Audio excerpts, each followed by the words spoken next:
உலகத்தினுடைய பாக்கியமான ஹஜ்ஜுடைய அந்த கடமையை நிறைவு செய்துவிட்டு அந்த ஹஜ்ஜாஜிகள், அந்த ஹாஜிமார்கள் தங்களுடைய நாடுகளுக்கு திரும்பக்கூடிய ஒரு தருணமாக இருந்து கொண்டிருக்கின்றது. அல்லாஹ் இந்த ஆண்டு ஹஜ் செய்த அந்த ஹஜ்ஜாஜிகள், அந்த ஹாஜிமார்கள் அனைவர்களுடைய ஹஜ்ஜை கபூல் செய்வானாக. அவர்களுடைய பயணங்களை அல்லாஹ் லேசானதாகவும் பாதுகாப்பானதாகவும் ஆக்கி அருள் புரிவானாக. நமக்கும் நம்முடைய குடும்பத்தார்களோடு புனிதமான ஹஜ் உம்ரா செய்யக்கூடிய பாக்கியத்தை தந்தல் புரிவானாக. ஆமீன்.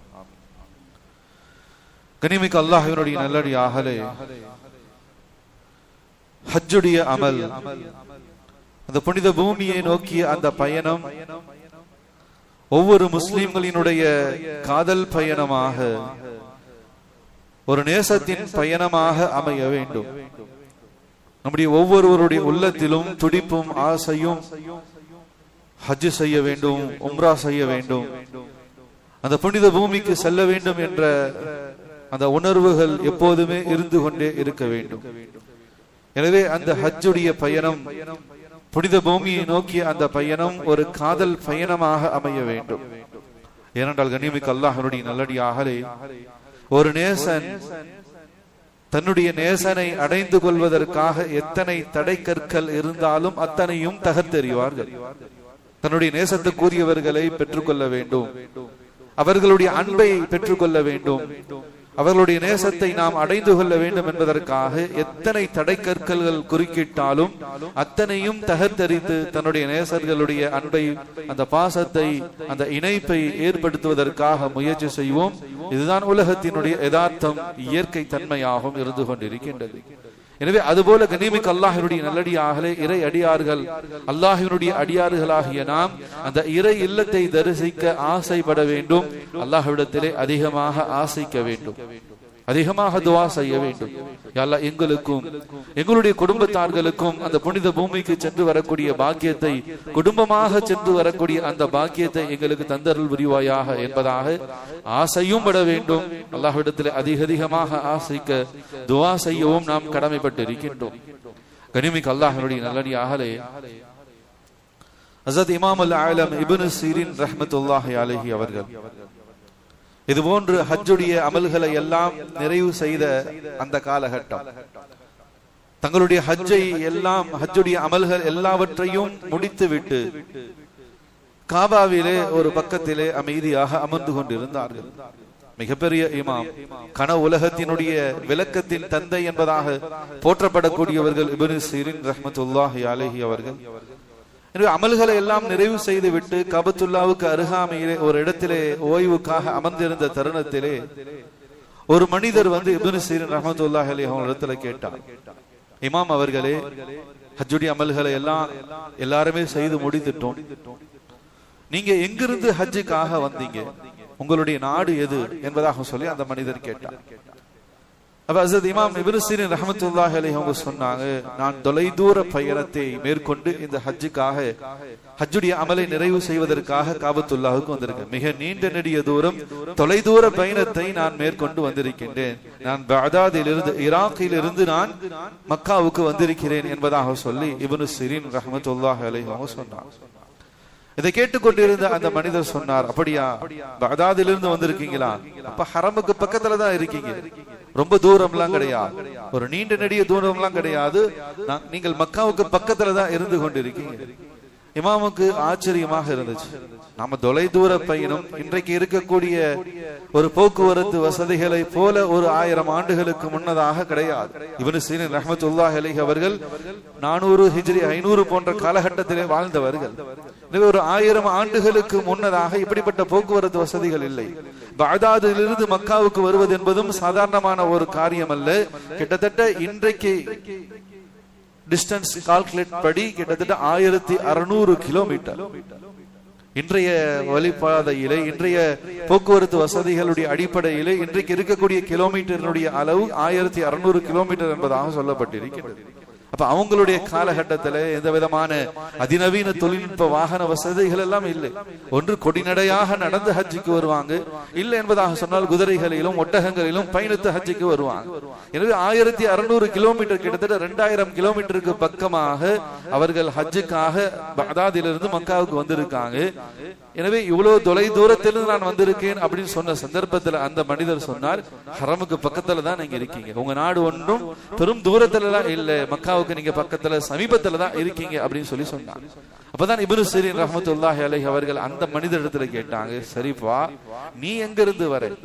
நான் ஹரமுக்கு பக்கத்து நாட்டுல இருந்தா வரேன், நான் ஒன்னும் பெருசாக தொலைதூர பயணம் எல்லாம் மேற்கொள்ளல, இருக்கட்டும், நீ எங்க இருந்து வர, உன்னுடைய நாடு எது என்பதாக சொல்லி கேட்டான். அப்ப அந்த மனிதர் சொன்னார், நான் ரஷ்யாவில் இருந்து வருகின்றேன். கனிமிக்கு அல்லாஹ்வுடைய நல்லடியார்களே, இன்றைய தொலை தூரத்தினுடைய அடிப்படையில், அந்த கணக்கீட்டின் அடிப்படையிலேயே கிட்டத்தட்ட 8000 கிலோமீட்டர் ரஷ்யாவிலிருந்து மக்காவுக்கு வரணும் என்பதாக சொன்னா 8000 கிலோமீட்டர். அன்றைய காலகட்டத்திலே வாகன வசதிகள் இல்லாத சூழ்நிலையில் உண்மையிலேயே ஒரு பெரும் தொலை தூர பயணத்தை உண்மையிலேயே அந்த ரஷ்ய நாட்டை சார்ந்த அந்த மனிதர் தான் மேற்கொண்டிருக்கிறார். இப்ப எவ்வளவு நாள் ஆச்சு நீ ரஷ்யாவிலிருந்து மக்காவுக்கு வருவதற்கு, ஹஜ்ஜிக்காக வருவதற்கு எத்தனை ஆண்டு காலம், எவ்வளவு நாட்கள் ஆச்சு என்பதாக சொல்லி இப்னு சிரீன் ரஹ்மத்துல்லாஹி அலைஹி அவங்க கேட்டாங்க. அப்ப அந்த மனிதர் சொன்னார், நான் எங்களுடைய ஊரில் இருந்து பெறப்பட்டு இந்த வருடத்தின் ஹஜ்ஜை செய்வதற்கு கிட்டத்தட்ட 5 ஆண்டுகள் ஆகிவிட்டது என்பதாக சொன்னார். கனிமிக்கு அல்லாஹ்வுடைய நல்லடியார்களே, இந்த ஆண்டு ஹஜ் செய்த ஸ்பெயினை சார்ந்த இருவர்கள் குதிரையில் மூலமாக ஹஜ்ஜுக்காக வந்தார்கள், ஒரு நீண்ட நெடிய பயணத்தை மேற்கொண்டார்கள் என்பதாக சொல்லி ஒரு பெரும் ஆச்சரியமாக பேசப்பட்டது. ஆனால் கிட்டத்தட்ட 8000 கிலோமீட்டரை 5 ஆண்டுகளாக பயணித்து ஹஜ்ஜுக்காக வந்திருக்கின்றார்கள்.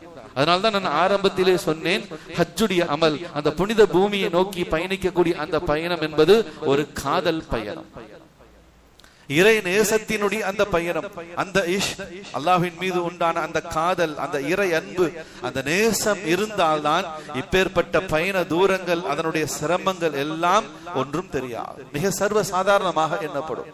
அப்ப இப்னு சிரீன் ரஹ்மத்துல்லாஹி அலைஹி அவர்கள் அந்த ரஷ்ய மனிதரிடத்திலே கேட்டார்கள், எவ்வளவு பெரும் நீண்ட நெடிய தூரமாக இருந்தாலும், பெரும் தூரமான பகுதிகள் நாடுகளாக இருந்தாலும் குறைந்தபட்சம் அன்றைய காலகட்டத்துக்கு 2 மாதங்கள் அல்லது 6 மாதங்கள் ஆகும். ஆனா நீங்க 5 வருஷம் ஆச்சுன்னு சொல்றீங்களே, இது எப்படி அப்படின்னு சொல்லி கேட்டாங்க.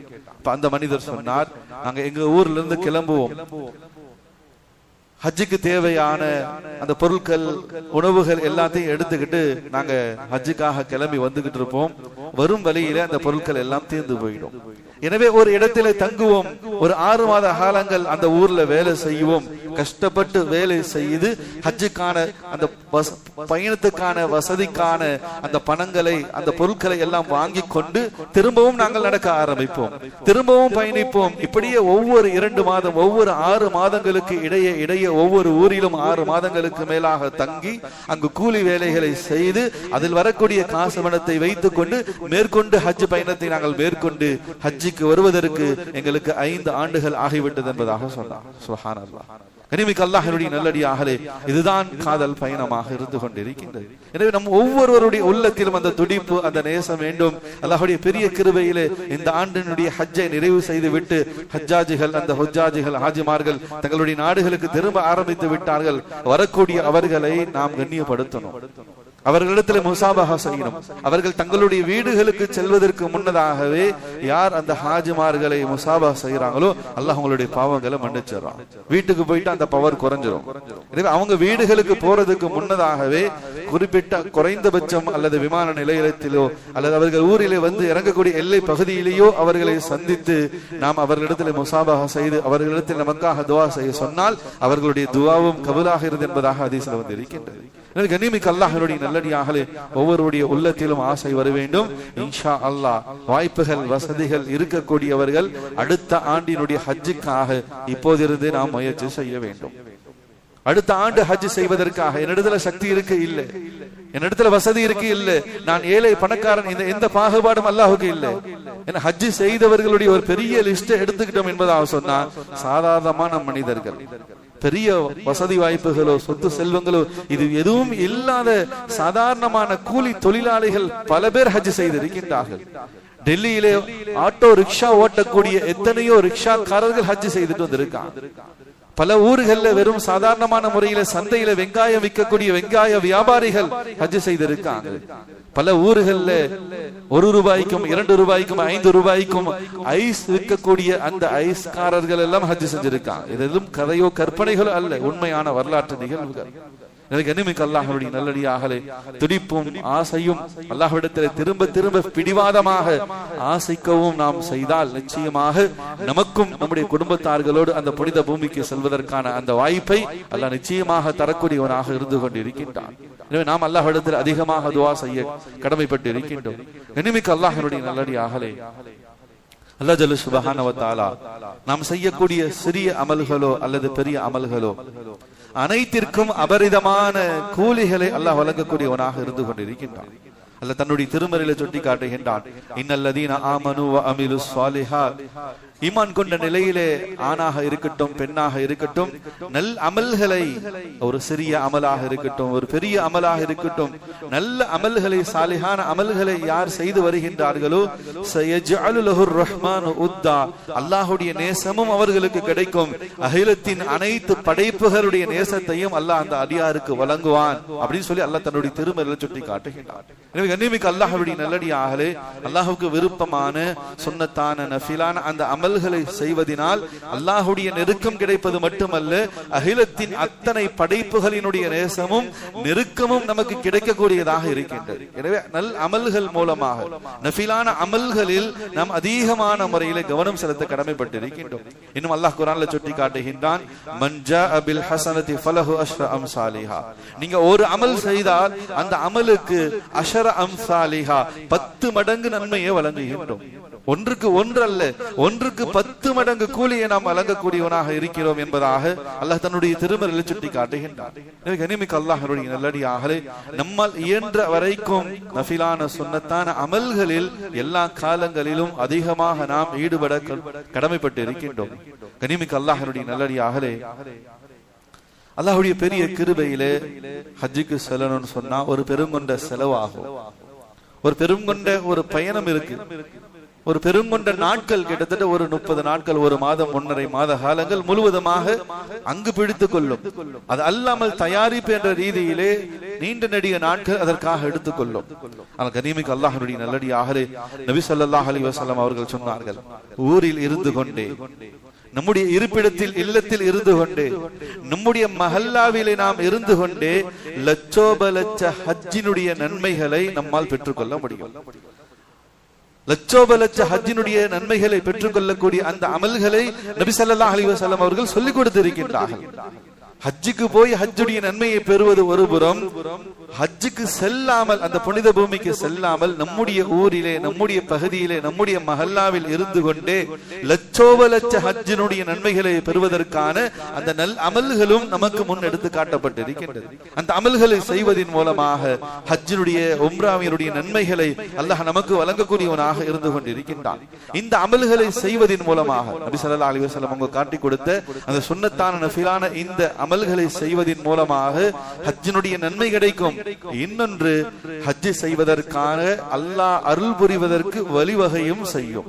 ஏன்னா ஹஜ்ஜுடைய நன்மைகளை பெற்று தரக்கூடிய அமல்கள் என்பதாக வரும் பொழுது ஹஜ்ஜின் நன்மை கிடைப்பது ஒருபுறம் இருந்தாலும் அந்த அமல்களை நாம் தொடர்ந்து செய்து வருவதன் மூலமாக புனிதமான அந்த புனித பூமிக்கு சென்று ஹஜ் செய்வதற்கான அந்த பாக்கியம் நமக்கு கிடைப்பதற்கும் வழிவகுப்பை செய்யக்கூடியதாகவும் இருந்து கொண்டிருக்கின்றது. அதில் முதலாவது விஷயம், நபி ஸல்லல்லாஹு அலைஹி வஸல்லம் அவர்கள் சொன்னார்கள், ஒவ்வொரு நாளும் ஃபஜ்ருடைய தொழுகையை இமாம் ஜமாத்தோடு பள்ளியில தொழுகையை தொழுது விட்டு உடனடியாக எந்திரிச்சு வெளியே போகாமல் தொழுத இடத்திலேயே அமர்ந்திருந்து நபி ஸல்லல்லாஹு அலைஹி வஸல்லம் சொன்னாங்க, மன் ஸல்லல் ஃபஜ்ரி ஃபி ஜமாஅத்தின், ஃபஜ்ருடைய தொழுகையை ஜமாத்தாக நிறைவேற்றிவிட்டு எவ்வளவுதான் அவசரமான வேலைகளாக இருந்தாலும் அதிமுக்கியத்துவம் வாய்ந்த வேலைகள் இல்லைன்னு சொன்னா கொஞ்ச நேரம் தாமதித்து நம்ம பள்ளிவாசல்லையே நம்ம தொழுத இடத்திலேயே கொஞ்ச நேரம் உட்கார்ந்து இருந்து அல்லாஹ்வை திக்ர் செய்து விட்டு சூரியன் உதயமானதுக்கு பிறகு 2 ரக்காயத் இஷ்ராக்குடைய நஃபில், அந்த 2 ரக்காயத் இஷ்ராக்குடைய நஃபிலை யார் தொழுகின்றார்களோ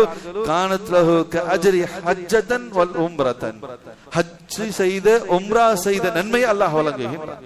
கனிமிக்க அல்லாஹ்வுடைய நல்லடியார்களே, கொஞ்சம் நாம யோசிக்கணும். ஹஜ் செய்யணும் சொன்னா எவ்வளவு காலங்கள், எவ்வளவு பண செலவுகள் எல்லாம் இருந்து கொண்டு இருக்கின்றது. ஒன்றுமில்லை, நம்முடைய மஹல்லா மஸ்ஜிதிலே ஃபஜர் தொழுகைக்கு வரணும், இமாம் ஜமாத்தாக தொழுதுட்டு ஒரு 10 நிமிடம் அமைதியாக உட்கார்ந்து இருந்து திக்ர் செய்து விட்டு 2 ரக்காயத் நஃபில் தொழுவதின் மூலமாக ஹஜ் உம்ராவுடைய பாக்கியத்தை அல்லாஹ் கொடுக்கிறான். ஹஜ் உம்ராவினுடைய நன்மையை கொடுக்கின்றான். ஹஜ் உம்ரா செய்த என்ன நன்மை கிடைக்குமோ, சிறப்பு கிடைக்குமோ, அந்த சிறப்பு அந்த 2 ரக்காயத் தொழுவதின் மூலமாக அல்லாஹ் வழங்கக்கூடியவனாக இருந்து கொண்டிருக்கின்றான். இன்னும் நபி ஸல்லல்லாஹு அலைஹி வஸல்லம் அவர்கள் சொன்னார்கள், வீட்டிலேயே ஒது செய்து விட்டு மன் ஹரஜ பிபைத்திஹி, வீட்டிலேயே ஒது செய்து விட்டு தொழுகைக்காக பள்ளிக்காக யார் வருகின்றார்களோ, சுப்ஹானல்லாஹ், நபி ஸல்லல்லாஹு அலைஹி வஸல்லம் அவர்கள் சொன்னார்கள், அவருக்கும் ஹஜ் உம்ராவினுடைய நன்மை கிடைக்கின்றது. எந்த அளவுக்கு சொன்னா நபி அவங்க இந்த வார்த்தையும் சேர்த்து சொன்னாங்க, வீட்டிலே ஒது செய்து பள்ளியிலே தொழுகையை தொழுவதற்காக வருகிறார், இஹ்ராம் அணிந்து ஹஜ்ஜுக்கு செல்லக்கூடிய ஹாஜிகளை போல அவர் என்பதாக சொன்னார். ஒரு சாதாரணமான அமல் செயல். தொழுகைக்காக நாம இப்ப ஜும்மாவுக்காக வந்திருக்கோம், வீட்டிலேயே ஒது செய்து விட்டு நாம பள்ளிக்காக வரும் பொழுது இஹ்ராமுடைய ஆடையை அணிந்து ஹஜ்ஜுக்கு செல்லக்கூடிய ஹாஜிக்கு என்ன சிறப்பும் கண்ணியமும் நன்மையும் வழங்கப்படுகிறதோ அந்த அளவுக்கு கண்ணியமும் சிறப்பும் நன்மையும் வழங்கப்படுகிறது. பெரிய விஷயம்லாம் இல்லை, பாரதூரமான செயல்கள்லாம் இல்லை. ஒது செய்து விட்டு பள்ளிவாசலுக்கு வரக்கூடிய சந்தர்ப்பத்தில் இஹ்ராம் அணிந்த ஹாஜியாகத்தான் அவர் பார்க்கப்படுகின்றார் அல்லாஹ் ரசூலுடைய பார்வையில். கனிமிக்க அல்லாஹ்வுடைய நல்லடியார்களே, இன்னும் நபி ஸல்லல்லாஹு அலைஹி வஸல்லம் அவர்கள் சொன்னார்கள், வமன் ஹரஜ இலா ஸலாத்தில் லுஹா, யார் லுஹாவுடைய தொழுகை, முற்பகல் தொழுகை என்பதாக சொல்லுவாங்க. ஒரு 9 மணி 10 மணிக்கு ஜவாலுடைய நேரத்துக்கு முன்னதாக லுஹாவுடைய நேரம், அந்த மத்திய சூரியன் உச்சத்தை அடைவதற்கு முன்னதாக இருக்கக்கூடிய அந்த நேரத்திற்கு லுஹா என்பதாக சொல்லப்படும். எனவே அந்த நேரத்தில் ஒரு 2 ரக்காய் தொழுவது நபி ஸல்லல்லாஹு அலைஹி வஸல்லம் வளமையாக இருந்துச்சு. அந்த தொழுகைக்கு ஸலாத்துல் லுஹா என்பதாகவே பெயர். கனிமிக்க அல்லாஹ்வுடைய நல்லடியார்களே, அந்த நேரத்தினுடைய தொழுகையை தொழுவது கொஞ்சம் சிரமம் தான். அந்த வார்த்தையை நபி அவங்க சேர்த்தே சொல்றாங்க, லுஹாவுடைய தொழுகைக்காக யார் சிரமம் எடுத்துக்கொண்டு வந்து லுஹாவுடைய தொழுகையை தொழுகின்றாரோ, பள்ளியிலோ அல்லது வீடிலோ தான் இருக்கும் இடத்திலேயோ, ஏனென்றால் ஹார்ட் ஆஃப் த சேல், அது வியாபாரம் சூடு பிடிக்கக்கூடிய தருணம். காலையில கடையை ஓபன் பண்ணி ஒரு 10 மணி அந்த நேரம் வியாபாரம் தொழில ஈடுபட்டு இருக்கார், வேலையில இருக்கார், மும்பரமாக வேலையில ஈடுபட்டு இருக்கக்கூடிய தொழில வியாபாரத்தில் ஈடுபட்டு கொண்டிருக்கக்கூடிய அந்த நேரத்துல அத்தனை வியாபாரம் தொழில்கள் எல்லாவற்றையும் ஒரு 5 நிமிடம் ஒதுக்கிட்டு ஒது செய்துட்டு தொழுகைக்காக கொஞ்சம் முயற்சிகளை செய்கிறார், ஒரு சிறு சிரமத்தை எடுத்துக்கொள்கின்றார். சுப்ஹானல்லாஹ், நபி ஸல்லல்லாஹு அலைஹி வஸல்லம் சொன்னாங்க, அவருக்கு உம்ராவினுடைய நன்மை கிடைக்கும். உம்ரா செய்த என்ன நன்மை கிடைக்குமோ அந்த நன்மை கிடைக்குது அந்த 2 ரக்காய் தொழுகைக்காக. கனிமிக்க அல்லாஹ்வுடைய நல்லடியார்களே, திரும்பவும் சொல்கின்றேன், உம்ரா செல்வதுன்னு சொன்னா சாதாரண விஷயம் அல்ல. கிட்டத்தட்ட இன்னைக்கு இருக்கக்கூடிய காலகட்டத்தில் 80,000 ரூபாயிலிருந்து 1 லட்சம் ரூபாய் வரைக்கும் செலவாகும். 15 நாட்கள் உம்ராவுடைய நாட்களாக இருந்து கொண்டிருக்கு. ஆனா நம்முடைய வீட்டிலேயோ இருப்பிடத்திலேயோ வியாபார தளத்திலோ வேலை செய்யக்கூடிய இடத்திலிருந்து ஒரு 5 நிமிடத்தை செலவு செய்து ஒது செய்து லுஹாவுடைய நேரம், அந்த நேரத்துல ஒரு 2 ரக்காயத் லுஹாவுடைய நஃபில் தொழுதோம் என்பதாக சொன்னால் உம்ரா செய்தால் என்ன நன்மை கிடைக்குமோ அல்லாஹ் அந்த நன்மையும் சிறப்பையும் வழங்கக்கூடியவனாக இருந்து கொண்டிருக்கின்றான். நம்முடைய வாழ்க்கையில வளமையாக இந்த அமல்களை செய்து வந்தோம் என்பதாக சொன்னால் கணக்கில்லா ஹஜ் உம்ராவினுடைய நன்மையும் கிடைக்கும். மாறாக இந்த நன்மைகளை இந்த அமல்களை செய்வதன் மூலமாக ஹஜ் செல்வதற்கான உம்ரா செல்வதற்கான அந்த பாக்கியத்தையும் அல்லாஹ் நமக்கு வழங்கக்கூடியவனாக இருந்து கொண்டிருக்கின்றான். மேலும் நபி ஸல்லல்லாஹு அலைஹி வஸல்லம் அவங்க சொன்னாங்க, ஜும்மாவுடைய தொழுகை சய்யிதுல் ஐயாம், நாட்களின் தலைமை நாள் என்பதாக இந்த நாளுக்கு சொல்லப்பட்டிருக்கின்றது. இந்த நாள் ஒரு ஈதுடைய நாள். ஒவ்வொரு வாரமும் நமக்கு ஈதுடைய நாளாக ஜும்மாவுடைய நாள் இருந்து கொண்டிருக்கின்றது. ஈதுடைய தொழுகைக்கு எவ்வளவு முக்கியத்துவம் கொடுக்கின்றோமோ அதே முக்கியத்துவம் ஜும்மாவுடைய நாளுக்கும் கொடுக்கப்பட வேண்டும் என்பதாக மார்க்கத்திலே ஷரியத்திலே மிக வலியுறுத்தப்பட்டு இருக்கின்றது. எனவே கனிமிக்க அல்லாஹ்வுடைய நல்லடியார்களே, ஜும்மாவுடைய நாள்ல விரைவாக முன்கூட்டியே யார் பள்ளிவாசலுக்கு வருகின்றார்களோ அவர்களுக்கு ஹஜ்ஜில் குர்பானி கொடுத்த நன்மையை அல்லாஹ் வழங்குகின்றார். ஹஜ் செய்த நன்மை மட்டுமல்ல, ஹஜ்ஜிலே குர்பானி கொடுத்தால் என்ன நன்மை கிடைக்குமோ அந்த நன்மையை ஜும்மாவினுடைய தொழுகைக்கு முன்கூட்டியே வந்து தொழக்கூடியவர்களுக்கு அல்லாஹ் வழங்கக்கூடியவனாக இருக்கின்றார். அந்த ஹதீஸில் மிக விவரமாக விரிவாக எழுதப்பட்டு இருக்கின்றது. எந்த அளவுக்கு என்பதாக சொன்னால், இதா கான யௌமுல் ஜும்ஆ அல் மலாயிகத்து அலா பாபில் மஸ்ஜிதி, ஜும்மாவுடைய நாள் வந்துருச்சுன்னு சொன்னா மலக்குமார்கள் பள்ளிவாசலுடைய வாசல்ல வந்து நின்று கொள்கின்றார்கள். யக்துபூனல் அவ்வல ஃபல் அவ்வல், யார் முந்தி வருகின்றார்களோ அவர்களுடைய பெயர்களை எல்லாம் பதிவு செய்கிறார். ஜும்மாவுடைய தொழுகைக்கு எவ்வளவு சீக்கிரமாக விரைவாக முந்தி வருகின்றார்களோ அவர்களுடைய பெயர்கள் பதிவு செய்யப்படுகிறது. யார் முதலாவதாக முதல் கட்ட நேரத்தில் பள்ளிவாசலுக்குள் ஜும்மாவுடைய தொழுகைக்காக வருகின்றார்களோ அவர்கள் ஹஜ்ஜிலே குர்பானி கொடுத்த நன்மை, ஒட்டகத்தை குர்பானி கொடுத்த நன்மை வழங்கப்படுகிறது. கனிமிக்க அல்லாஹ்வுடைய நல்லடியார்களே, ஒட்டகத்தினுடைய மதிப்பு கிட்டத்தட்ட 1 லட்சம், 2 லட்சம், 5 லட்சம், 10 லட்சம் ரூபாய் வரைக்கும் ஒட்டகத்தினுடைய மதிப்பு இன்னைக்கு இருந்து கொண்டிருக்கின்றது. அதுவும் ஹஜ்ஜிலே போய் குர்பானி கொடுக்கணும்னு சொன்னா ஹஜ்ஜுக்கான செலவுகள், அங்கு குர்பானிக்கான செலவுகள் எண்ணிலடங்காவையாக இருந்து கொண்டிருக்கிறது. ஆனா ஜும்மாவுடைய நாள்ல ஜும்மாவுடைய தொழுகைக்காக முன்கூட்டியே விரைவாக பள்ளிக்கு வரக்கூடியவர்களுக்கு ஹஜ்ஜிலே ஒட்டகத்தை குர்பானி கொடுத்த நன்மையை அல்லாஹ் வழங்குகிறார். அதற்கு அடுத்து வரக்கூடியவருக்கு ஹஜ்ஜிலே மாட்டை அறுத்து குர்பானி கொடுத்த நன்மை அல்லாஹ் கொடுக்கிறான். அதற்கு அடுத்தடுத்து வரக்கூடியவர்களுக்கு ஹஜ்ஜிலே ஆடுகை குர்பானி கொடுத்த நன்மை அல்லாஹ் கொடுக்கின்றான். அதற்கடுத்து வரக்கூடியவர்களுக்கு கோழியும், அதற்கடுத்து வரக்கூடியவர்களுக்கு முட்டையும் குர்பானி கொடுத்த சதக்கா செய்த அந்த நன்மையை அல்லாஹ் வழங்கக்கூடியவனாக இருக்கின்றான். ஆனா நிபந்தனை ஒன்று, ஜும்மாவுடைய தொழுகைக்கு முன்கூட்டியே வரணும். கனிமிக்க அல்லாஹ்வுடைய நல்லடியார்களே, வசதி படைத்தவர்களுக்கு, யாரிடத்துல காசு பணம் இருக்கு, உள்ளத்துல ஆசையும் இருக்கோ அவர்களுக்கு வருஷத்துக்கு ஒரு ஹஜ், அவரால் முடிஞ்ச வருஷத்துல ஒரு ஹஜ் ஒவ்வொரு வருஷமும் செய்ய முடியும். ஆனால் ஏழைகளின் ஹஜ் ஒவ்வொரு வாரத்தினுடைய ஜும்மாவாக இருக்கு. ஒரு வருஷத்துல 50 வாரங்கள் சொன்னா ஜும்மாவுக்கு முன்கூட்டியே நாம் வரக்கூடியவராக இருந்தோம் என்பதாக சொன்னால் 50 ஹஜ்ஜினுடைய நன்மையை நம்மால் பெற்றுக் கொள்ள முடியும். சாதாரண விஷயம் அல்ல, ஒரு சிறிய அமல், ஆனால் மிகப்பெரிய நன்மையை நமக்கு பெற்றுத் தரக்கூடியதாக இருக்கின்றது. எனவே நிபந்தனை ஒன்றே ஒன்றுதான், ஜும்மாவுக்கு எவ்வளவு விரைவாக வர முடியுமோ அந்த அளவுக்கு விரைவாக வந்தால்தான் இந்த ஹஜ்ஜினுடைய நன்மையும் குர்பானியினுடைய நன்மையும் நமக்கு கிடைக்கக்கூடியதாக இருக்கின்றது. இந்த இடத்துலதான் நம்முடைய ஃபுகஹாக்கள், மார்க்கத்தினுடைய சட்ட வல்லுநர்கள் சில மார்க்கத்தினுடைய சட்ட திட்டங்களை நமக்கு சொல்லித் தருகின்றார்கள். நாம் பின்பற்றக்கூடிய இமாமை பின்தொடர்ந்துதான் அனைத்து விதமான தொழுகைகளையும் அமல்களையும் நாம முன்னின்று செய்கின்றோம். எனவே எந்த இடத்திலுமே இமாமை முந்தி நாம் எந்த அமலையும் செஞ்சிடக்கூடாது. தொழுகையில இமாம முந்தி ஒருத்தர் தொழுதுட்டார், இமாம் ருக்குக்கு போறதுக்கு முன்னாடியே ஒருத்தர் ருக்குக்கு போயிட்டாரு சொன்னா அவர் தொழுகை ஃபஸாத் ஆயிடும். அல்லாஹ் பாதுகாக்கும்.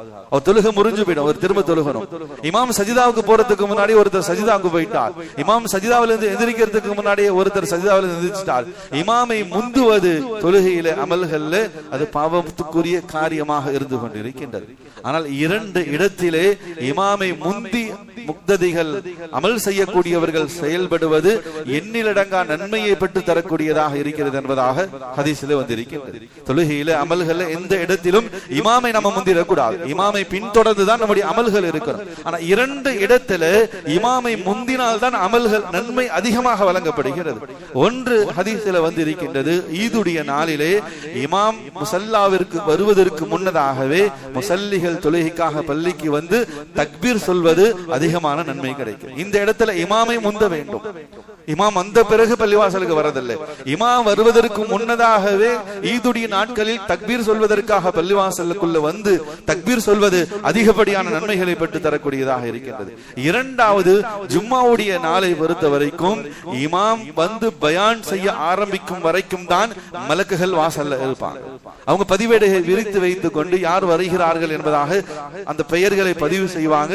அவங்களுக்கு குர்பானி கொடுத்த அந்த நன்மை என்பதாக பதிவு செய்யப்பட்டிருக்கும். எப்ப இமாம் முசல்லாவுக்கு வந்து மெம்பர்ல நின்று பயான் செய்ய ஹுத்பா செய்ய ஆரம்பித்து விட்டார்களோ மலக்குகள் தங்களுடைய பதிவேடை மூடி வைத்து விட்டு இமாமுடைய பயானை கேட்பதற்காக முசல்லிகளோடு ஒருவராக வந்து பள்ளிவாசலுக்குள்ள உட்கார்ந்துருவாங்க. எனவே பதிவேடு மூடப்பட்டு விடும், ஜும்மாவுடைய நன்மையும் அதோடு நிறைவு பெற்றிருக்கும்.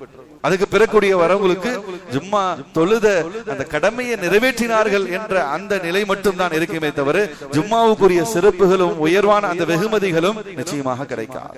இது கண்ணியமிக்க அல்லாஹ்வுடைய நல்லடியாக இந்த இடத்துல இமாமை முந்தி நாம செயல்படும். இமாம் பள்ளியில வந்து பயான் ஆரம்பிக்குவதற்கு முன்னதாகவே நாம் ஜும்மாவுடைய நாளை கண்ணியப்படுத்தும் விதமாக ஜும்மாவுடைய தொழுகைக்காக முந்தி நாம் பள்ளிவாசலுக்குள் வர வேண்டும். அது ஹஜ்ஜிலே குர்பானி கொடுத்த நன்மை, ஹஜ் உம்ரா செய்த நன்மையை நமக்கு பெற்று தரக்கூடியதாக இருந்து கொண்டிருக்கின்றது.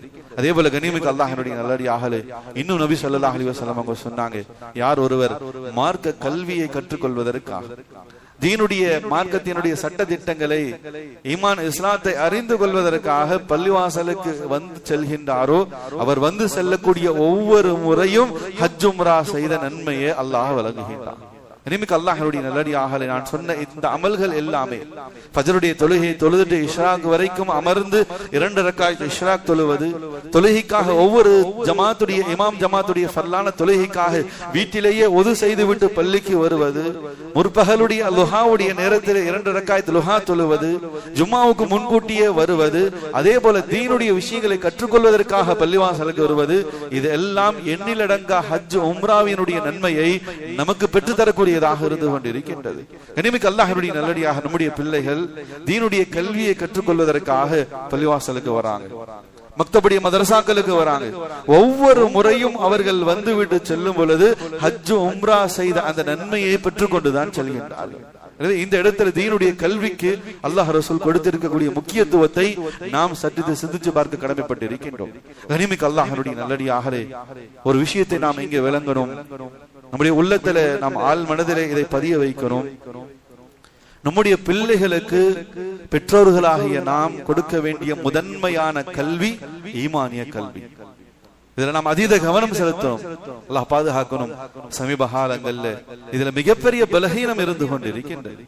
இன்னைக்கு தீனுடைய கல்வி, குர்ஆனுடைய கல்வி ஒரு காலத்துல என்ன ஆனாலும் சரி, என்ன சூழ்நிலை சிரமம் இருந்தாலும் சரி, குறைஞ்சபட்சம் மக்தபுடைய மதரசா காலை மாலை பள்ளிவாசல் நடக்கூடிய மதரசாக்கு பிள்ளைகளை பெற்றோர்கள் அனுப்பி கொண்டிருந்தாங்க. ஆனா இன்னைக்கு பலவிதமான கோச்சிங் சென்டர்கள், பலவிதமான கிளாஸ்கள், டியூஷன்கள் இது எல்லாம் முன்வைக்கப்பட்டு தீனுடைய கல்வி அப்படியே துடைத்தெறியப்படுவது உண்மையிலேயே கல்வியிலிருந்து கண்ணீர் வடி இரத்த கண்ணீரை வெளிப்படுத்தக்கூடிய அளவுக்கு இருந்தது.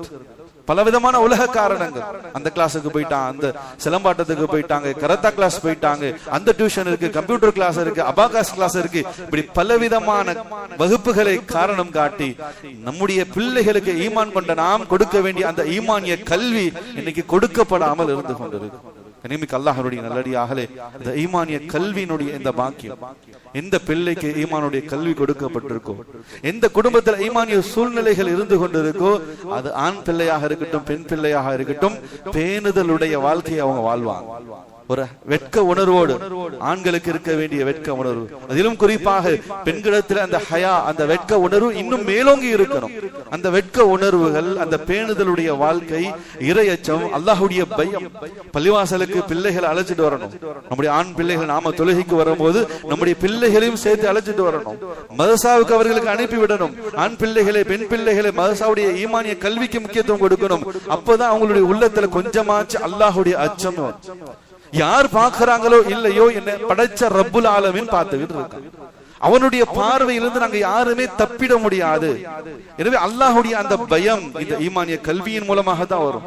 பாவத்தை என்னதான் டிகிரி வாங்கலாம், பெரிய பெரிய படிப்புகள் படிக்கலாம், உயர் பதவிகளுக்கு போகலாம், 1 லட்சம் 2 லட்சம் 5 லட்சம் 10 லட்சம் வரைக்கும் சம்பாதிக்கலாம். ஆனா ஈமான் இல்லைன்னு சொன்னா நம்மையும் இந்த உலகத்துல கேவலப்படுத்திடுவாங்க. நாளை மறுமையில இருவரும் நஷ்டவாளிகளாக, பிள்ளைகளும் நஷ்டவாளிகள், பெற்றோர்களும் நஷ்டவாளி ஆயிடுவாங்க.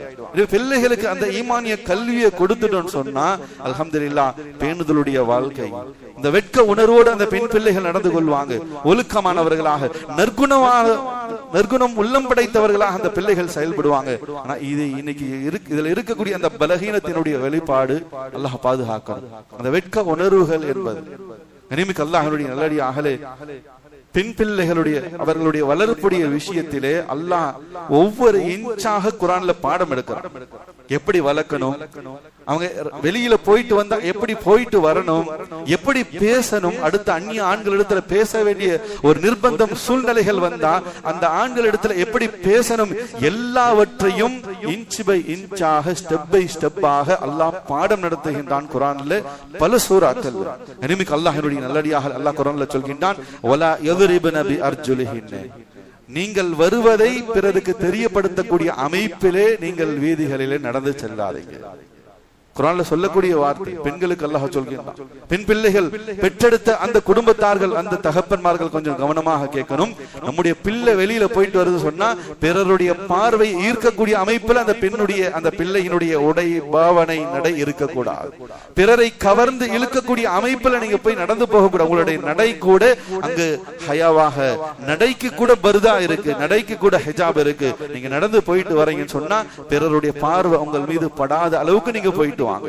வலா தபர்ருஜன தபர்ருஜல் ஜாஹிலியத்தில் ஊலா, ஜாஹிலியத்துடைய காலத்துல, அறியாமை காலத்து பெண்கள் ஊரை சுற்றி கொண்டிருந்ததை போல ஈமான் கொண்ட பெண்களே நீங்க அப்படி சுத்தாதீங்க, உங்களுக்கு அது அழகு இல்லைன்னு சொல்ல சொல்றோம்.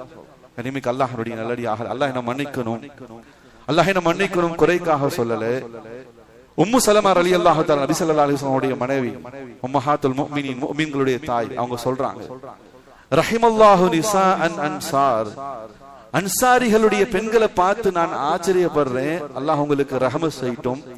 ஏன்னா ஆரம்ப காலத்துல பர்தாவுடைய சட்டங்கள் எல்லாம் இல்ல, ஹிஜாபுடைய சட்டங்கள் இல்ல. பிறகுதான் அல்லாஹ்வுடைய புறத்திலிருந்து ஆயத்து இறங்கியது, பெண்கள் தங்களை முழுமையாக மறைத்துக் கொள்ளணும். எனவே அந்த ஆயத்து இறங்குகின்றது. உம்மு சலமா ரலியல்லாஹு தஆலா சொல்றாங்க, அல்லாஹ்வுடைய புறத்திலிருந்து பெண்கள் தங்களை மறைத்துக் கொள், யா அய்யுஹன் நபி குல்லி அஸ்வாஜிக வ பனாதிக வ நிசாஇக வ நிசாஇல் முஃமினீன் யுதுனீன அலைஹின்ன மின் ஜலாபிபிஹின்ன.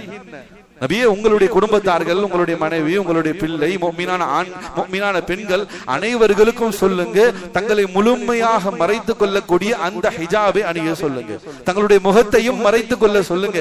இந்த ஆயத்து இறங்குகின்றது, இந்த செய்தி மதீனா முழுவதும் பரவுகின்றது. இந்த ஆயத்து இறங்குவதற்கு முன்னதாக கடைவீதிகளுக்கும் தண்ணீர் எடுப்பதற்கு கிணறுகளுக்கும் சென்றிருந்த அன்சார் சமூகத்தினுடைய அந்த பெண்கள் இந்த ஆயத்தை பற்றி கேள்விப்பட்டவுடனே ஆங்காங்கே மூலைகளில் ஒதுக்குப்புறமான இடத்திலே, மறைவான இடத்திலே அவர்கள் போய் ஒதுங்கி நின்று தங்களுடைய ஆண்களை வரவழைத்து வீட்டில் இருந்து தங்களை முழுமையாக மறைத்துக் கொள்வதற்கான புர்கா அது இல்லை என்பதாக சொன்னால் வீட்டில் இருக்கக்கூடிய போர்வை எடுத்துட்டு வாங்க அப்படின்னு சொல்லி தங்களை முழுமையாக போர்த்தி கொண்டுதான் வீடுகளுக்குள்ள நுழைஞ்சாங்க.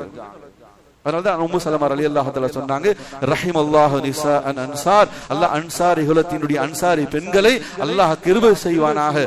இறை சட்டத்தை அவர்களைப் போல யாரும் பின்பற்ற முடியாது சொன்னார். அல்லாஹ் பாதுகாக்கணும். கனிமிக்கு அல்லாஹ்வுடைய நல்லடியாகலே ஒரு காலத்துல ஆண்கள் நடந்து வராங்க. நாம் பிற சமுதாய அந்த பெண்களை பத்தி நான் இங்க சொல்லல, நம்முடைய சமுதாயத்து பெண்கள் அதே போல மற்ற பகுதியில நடக்கக்கூடிய நிகழ்வையும் நான் சொல்லல, நம்முடைய பகுதியில நடக்கக்கூடிய நிகழ்வுகள்.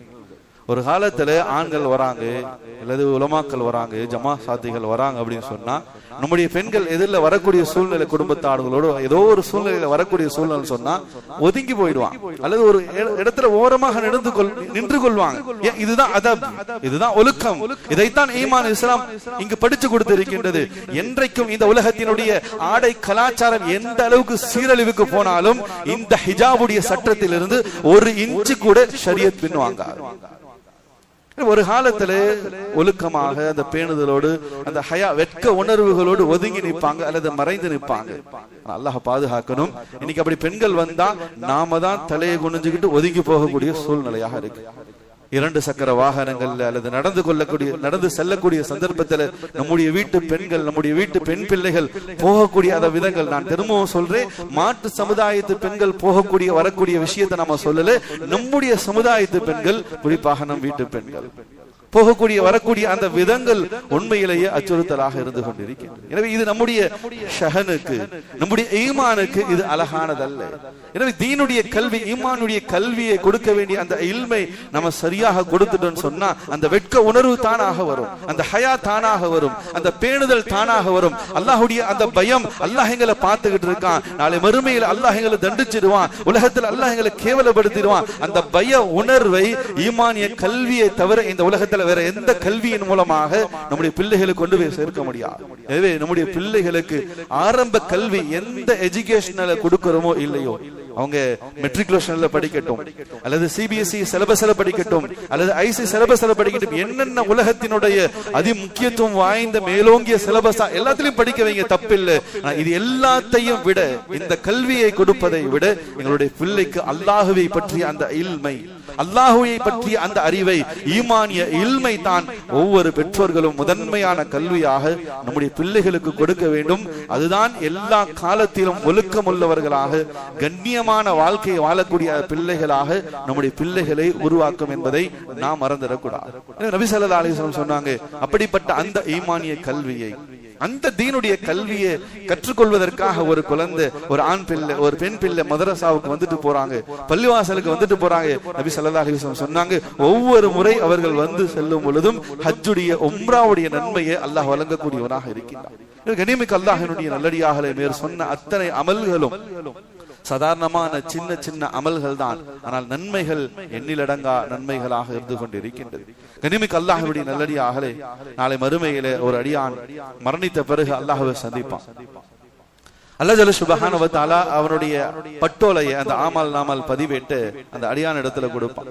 அந்த அடியான் வாங்கி பார்ப்பான். சுப்ஹானல்லாஹ், பல லட்சக்கணக்கான ஹஜ் உம்ரா செய்த நன்மைகள் அந்த பட்டோலையில எழுதப்பட்டிருக்கும். அடியான் ஆச்சரியத்தோடு, பேர் ஆனந்தத்தோடு அல்லாஹ் இடத்துல கேட்பான், யா அல்லாஹ், நானும் ஏழையாகத்தான் வாழ்ந்தேன், ஏழையாக பிறந்தேன், ஏழையாக வாழ்ந்தேன், ஏழையாகத்தான் மரணிச்சேன். என்னிடத்துல ஹஜ் செய்வதற்கான எந்த வசதி காசுவனமும் இல்லை, நான் ஹஜ்ஜும் செய்யல. ஆனா என்னுடைய பட்டோலையில பார்த்தா லட்சோப லட்ச ஹஜ்ஜுகளுடைய நன்மை எழுதப்பட்டிருக்கே. யா அல்லாஹ், கனிமிக்க அல்லாஹ்வினுடைய நல்லடி அல்லாஹ் சொல்வான், அந்த ஹஜ் உம்ராவினுடைய நன்மைகளை பெற்று தரக்கூடிய அந்த அமல்களை நீங்க செஞ்சீங்க, அதற்கு உங்களுக்கு இந்த கூலி. ஏழை எளிய மக்களுக்கு உதவினீர்கள். ஒவ்வொரு முறையும் உதவியதற்காக ஏதாவது ஒரு ரீதியிலே, சொல் ரீதியாக, செயல் ரீதியாக, தனக்கு அல்லாஹ் கொடுத்திருக்கக்கூடிய அந்த அருள்குறைகள் பொருளாதார ரீதியாக பிறருக்கு உங்களால் இயன்ற ஏதோ சிறிய பெரிய எந்த உதவிகளை செய்தீர்களோ அத்தனை உதவிக்கும் ஹஜ் உம்ராவுடைய நன்மை கிடைக்கும். ஒருத்தர் ரோட்ல போறார், அவருக்கு வழி சொன்னோம், அதற்கும் நன்மை. ஒருத்தர் வாகனத்துல ஏறுவதற்கு சிரமப்படுறார், அவர் வாகனத்துல ஏறுவதற்கு உதவி செய்து, ஏதாவது ஒரு சின்ன ரோட்ல நடந்து போகும்போது ஒரு கல் பாதசாரிகளுக்கு, நடந்து செல்லக்கூடியவர்களுக்கு இடையூறாக இருக்கு, அந்த கல்லை எடுத்து தூரமாக போட்டோம், ஹஜ்ஜுடைய நன்மை. கனிமிக்க அல்லாஹ்வுடைய நல்லடியார்களே, ஹசன் ரலியல்லாஹு தஆலா, நபி ஸல்லல்லாஹு அலைஹி வஸல்லம் அவருடைய ஏறக்குலை பேர பிள்ளை ஹசன் ரலியல்லாஹு தஆலா, அவங்க தவாஃப்ல ஈடுபட்டு கொண்டிருந்தார், காபத்துல்லாஹ்ல தவாஃப் செஞ்சு கொண்டிருந்தார். அப்ப அவருடைய ஒரு நண்பர் வந்து சொன்னார், ஹசன் ரலியல்லாஹு தஆலா அவளை பார்த்து, இது போல ஒரு முஸ்லிமுக்கு ஒரு உதவி செய்ய வேண்டியிருக்கு, ஒரு தேவை இருக்கு, நீங்க வந்தீங்கன்னு சொன்னா நம்ம ரெண்டு பேரும் போய் அந்த வேலையை முடிச்சுட்டு வந்துடலாம். உடனடியாக தவாஃபை நிறுத்திட்டு அவரோட போயிட்டாங்க. ஹசன் ரலியல்லாஹு போய் அந்த வேலையை முடிச்சுட்டு திரும்ப வந்தாங்க. அவரோடு தவாஃப் செய்து கொண்டிருந்த இன்னொரு நண்பர் ஹசன் ரலியல்லாஹு தஆலா அவங்களை பார்த்து கேட்டார், ஒரு பாக்கியமான அமல், தவாஃப்ல ஈடுபட்டு இருக்கீங்க, அப்படி இருக்கும் பொழுது ஒருத்தர் வந்து கூப்பிட்டாருன்றதுக்காக தவாஃபை நிறைவு செய்யாமல் அப்படியே விட்டுட்டு போயிட்டீங்களே அப்படின்னு சொல்லி கேட்டாங்க. ஹசன் ரலியல்லாஹு தஆலா சொன்னாங்க, நான் தவறுதலாக எதுவும் செய்யல. பெருமானார் ஸல்லல்லாஹு அலைஹி வஸல்லம் அவங்க அழகான முறையில சொல்லி இருக்கின்றார்கள், மன் தஹப ஃபி ஹாஜத்தின் லி அஹில் முஸ்லிம், ஒரு முஸ்லிமுக்கு ஒரு தேவை இருக்கு, ஒரு முஸ்லிம் சகோதரர், ஒரு மனிதருக்கு ஒரு தேவை இருக்கின்றது, ஒரு சிரமத்துல கஷ்டத்துல அவர் அகப்பட்டு இருக்கார், அதற்காக யார் ஒருவர் முயற்சி செய்து அவருடைய கஷ்டத்தை சிரமத்தை நீக்குகின்றார்களோ,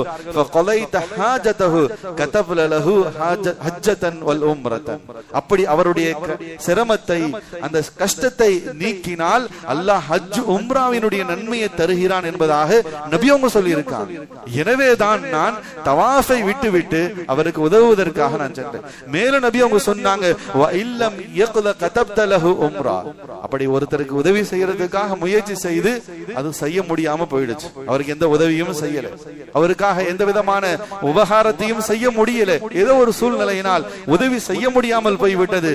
அப்படி என்றாலும் அந்த முயற்சிக்காக அல்லாஹ் உம்ராவுடைய நன்மை தரான். அவருக்கு உதவி செய்தால் ஹஜ் உம்ராவுடைய நன்மை கிடைக்குது. உதவி செய்வதற்கு முயற்சி செய்து உதவி செய்ய முடியல, அதற்கு அல்லாஹ் உம்ராவுடைய நன்மையை தருகிறான். இதனால் தான் நபி ஸல்லல்லாஹு அலைஹி வஸல்லம் சொன்ன இந்த ஹதீஸின் காரணமாகத்தான் நான் தவாஃபில் இருந்த போதும் தவாஃபை விட்டுட்டு அவருக்காக அந்த தேவை நிவர்த்தி செய்ய வேண்டும் என்பதற்காக நான் போய் அவருக்கு உதவி செய்தேன். ஹஜ் உம்ராவுடைய நன்மையும் கிடைச்சிருச்சு. மீண்டும் என்னுடைய தவாஃபில் நான் வந்து இணைந்து விட்டேன். இந்த அமலையும் நான் விடலன்னு சொல்லி ஹசன் ரலியல்லாஹு தஆலா அவங்க சொன்னாங்க.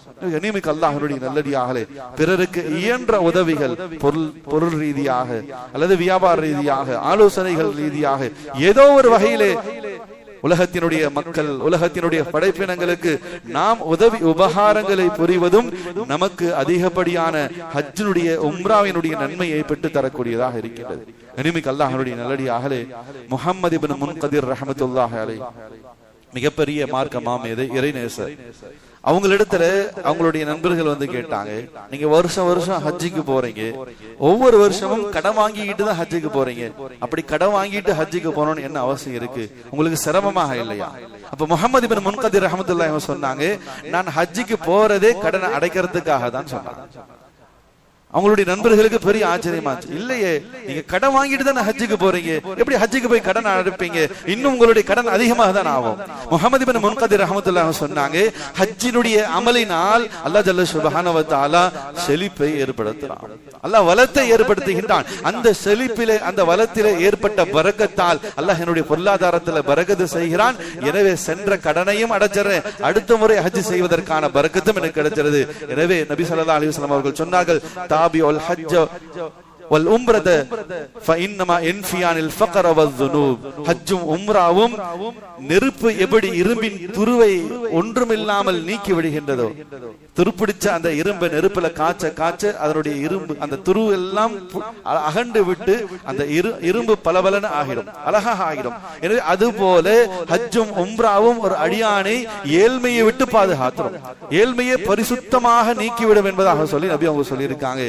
எனவே ஹஜ் உம்ராவின் மூலமாக ஏழ்மை நீங்குகின்றது, அல்லாஹ் வளத்தை தருகிறான். அதனாலதான் சிரமப்பட்டாவது நான் என்ன செஞ்சேன், ஹஜ் உம்ராவுக்காக போகிறேன்.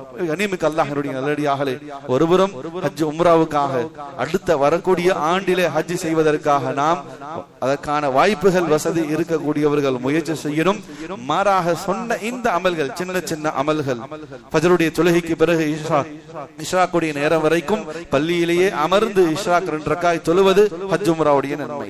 பள்ளியிலே தொழுவதற்காக நடந்து பள்ளிவாசலுக்கு வருவது அது ஹஜ் உம்ராவுடைய நன்மையை பெற்று தருகின்றது. லுஹாவுடைய நேரத்தில் 2 ரக்காத் தொழுவது லுஹாவுடைய நன்மையை, ஹஜ்ஜுடைய உம்ராவுடைய நன்மையை பெற்று தரக்கூடியதாக இருக்கின்றது. ஜும்மாவுடைய நாளிலே ஜும்மாவுக்கு முன்கூட்டியே முதலாவதாக வருவது ஹஜ்ஜிலே குர்பானி கொடுத்த நன்மை நமக்கு கிடைக்கக்கூடியதாக இருக்கின்றது. எனவே இந்த சின்ன சின்ன அமல்களை நாம் செய்வதின் மூலமாக ஹஜ் உம்ராவினுடைய லட்சோபலட்ச ஹஜ் உம்ராவினுடைய நன்மை நம்முடைய பட்டோலைகளில் எழுதப்படுகிறது. மாறாக இந்த அமல்களை செய்வதனால் ஹஜ் செல்வதற்கான அந்த வாய்ப்பையும் அந்த அருளையும் அல்லாஹ் நமக்கு வழிவகுப்பை செய்வதற்கான காரணமாகவும் அமைகின்றது. அல்லாஹ் ரபுல் ஆலமீன் நம் அனைவர்களையும் பொருந்திக் கொள்வானாக, நம் அனைவர்களுக்கும் அல்லாஹ் கிருபை செய்வானாக. இந்த ஆண்டு ஹஜ்ஜுக்காக சென்று நாடு திரும்பி கொண்டிருக்கக்கூடிய ஹாஜிகளை அல்லாஹ் கபூல் செய்வானாக, அவர்களுடைய பயணங்களை அல்லாஹ் லேசாக்கி வைப்பானாக. இந்த உலகத்தை முழு மனித சமுதாயத்தையும் பேர் அழிவுகளில் இருந்தும் பேர் இழப்புகளை விட்டும் அல்லாஹ் பாதுகாத்து அருள் புரிவானாக. முழு மனித சமுதாயத்தையும் திடீர் மரணங்களை விட்டு அதனால் ஏற்படக்கூடிய இழப்புகள் இயக்கங்களை விட்டு அல்லாஹ் ஜல்ல சுப்ஹானஹு வ தஆலா பாதுகாத்து அருள் புரிவானாக. வ ஆகிரு தவானா அல்ஹம்துலில்லாஹி ரப்பில் ஆலமீன். அஸ்ஸலாமு அலைக்கும் வ ரஹ்மத்துல்லாஹி தஆலா வ பரகாத்துஹு.